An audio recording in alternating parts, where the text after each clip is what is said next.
Promenons-nous dans les bois maintenant. Le plus vieil arbre de Suisse est caché dans une forêt du côté de Crémines. Il s'agit d'un if âgé de 1500 ans, un âge d'autant plus canonique que cet arbre a longtemps souffert de sa mauvaise réputation et est plutôt rare dans nos forêts.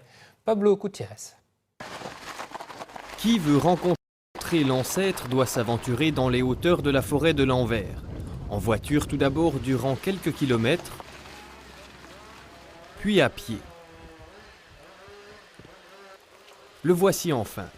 Comme tous les ifs, cet arbre est paradoxal. L'if est un arbre qui possède deux visages, un visage rassurant et un visage beaucoup plus effrayant. Et le bon côté, c'est qu'on a découvert qu'une des substances de l'if, la taxol, possède des propriétés qui permettent de faire des médicaments contre la leucémie, par exemple. L'if est extrêmement toxique pour les chevaux, les animaux domestiques et évidemment pour l'être humain.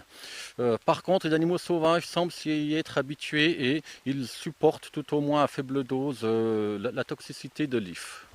Mâchouiller les aiguilles de l'if peut entraîner arrêt respiratoire ou crise cardiaque. Une toxicité qui aura valu à cette essence d'arbre la peur et la haine de l'être humain.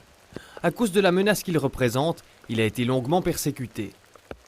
L'if est une espèce rare car il a été combattu fortement autrefois, étant donné sa toxicité pour les chevaux, notamment dans les régions où l'on débardait avec le cheval. Et les gens ont fortement coupé l'if, ce qui l'a rendu rare.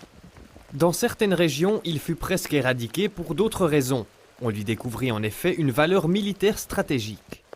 L'if était fortement exploité à un moment donné pour produire des arcs et des flèches en raison de ses caractéristiques qui lui donnent à la fois de la flexibilité et de la détente, ce qui fait que c'est un des meilleurs bois pour produire des arcs.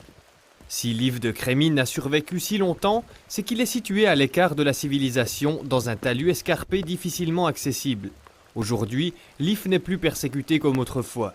Celui de Crémines peut donc tranquillement continuer de régner sur la forêt de l'Anvers.